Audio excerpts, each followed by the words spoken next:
En este vídeo vamos a explicar la absorción de forma más extensa. En el intestino delgado encontramos numerosos pliegues que amplifican la superficie de absorción, como son los pliegues circulares o válvulas de Kerckring, que ya hablamos en otro vídeo, las vellosidades intestinales de 0,5 milímetros de altura y un núcleo de lámina propia, y las microvellosidades en las células epiteliales.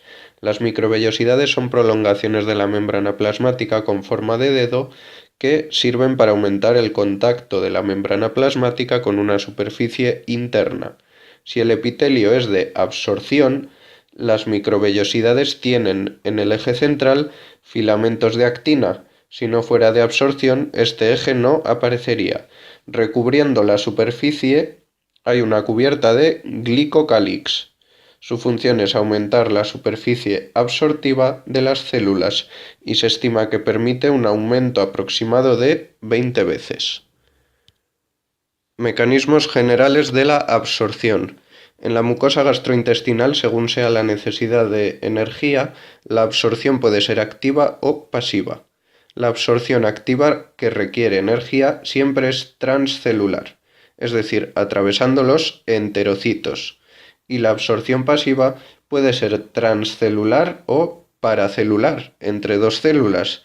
Tiene lugar a través de los espacios intercelulares. La absorción gastrointestinal puede darse de tres formas: por transporte activo, por transporte pasivo o difusión simple y por difusión facilitada. El transporte activo se realiza en contra de gradiente de concentración o de potencial electroquímico. Esto quiere decir que las moléculas pasan del lado de la membrana donde están menos concentradas al lado donde están más concentradas. Y este transporte activo precisa aporte externo de energía.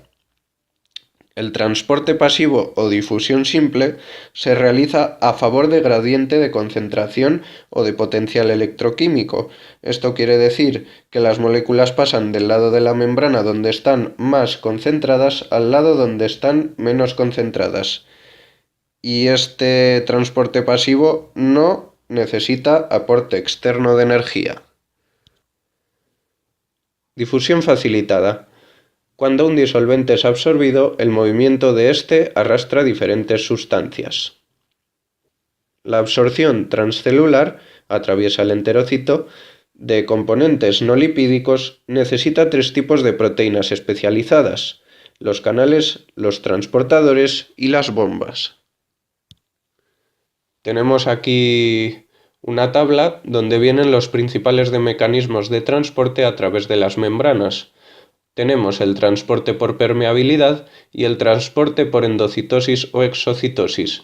Transporte por permeabilidad, pues tenemos transporte pasivo y transporte activo. En el transporte pasivo tenemos difusión simple y difusión facilitada. La difusión facilitada ocurre mediante porinas y mediante permeasas.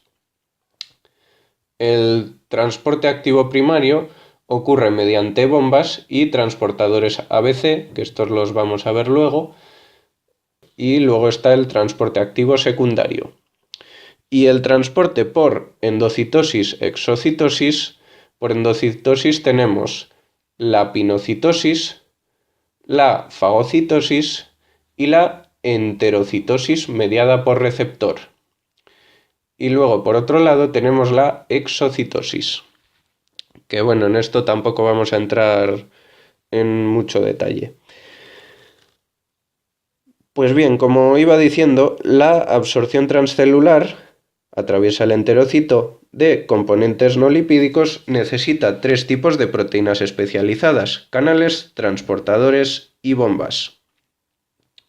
Canales son proteínas situadas en la membrana plasmática e insertadas en el espesor de la bicapa lipídica, que presentan selectividad por determinados iones y cuya apertura o cierre están regulados por mediadores intracelulares, cambios de voltaje o cambios iónicos. El paso de iones a través de los canales no requiere energía, transporte pasivo, y es muy rápido. Transportadores son proteínas especializadas de membrana capaces de transferir iones y solutos de un lado de la membrana al otro lado de la membrana. El paso de sustancias mediado por los transportadores es más lento que el que tiene lugar a través de los canales. No precisa energía y presenta selectividad por el sustrato. Lo de que presenta selectividad sobre el sustrato quiere decir que solo pasan las moléculas que encajan con el receptor. Tenemos diferentes tipos de transportadores. Los cotransportadores, en los cuales el paso del soluto es unidireccional, los contratransportadores, en los que el paso de solutos es bidireccional, y luego por otro lado tenemos los transportadores ABC. Son proteínas especializadas ancladas a la membrana que pueden transportar moléculas. Bombas. Son sistemas de transporte que requieren energía, habitualmente en forma de ATP o adenosintrifosfato, para efectuar el movimiento de iones en contra de un gradiente de concentración. Lugar de absorción de los diferentes compuestos.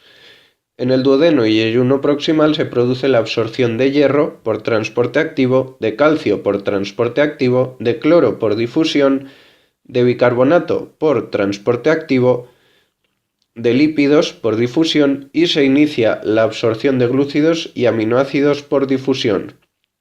En porciones posteriores del yeyuno finaliza la absorción de glúcidos y aminoácidos y se produce la absorción de ácido fólico. En el ilión se produce la absorción de la vitamina B12 y de las sales biliares. En el colon finaliza la absorción de agua por difusión y de electrolitos como sodio, potasio, cloro, magnesio, etc. Destino de las sustancias absorbidas.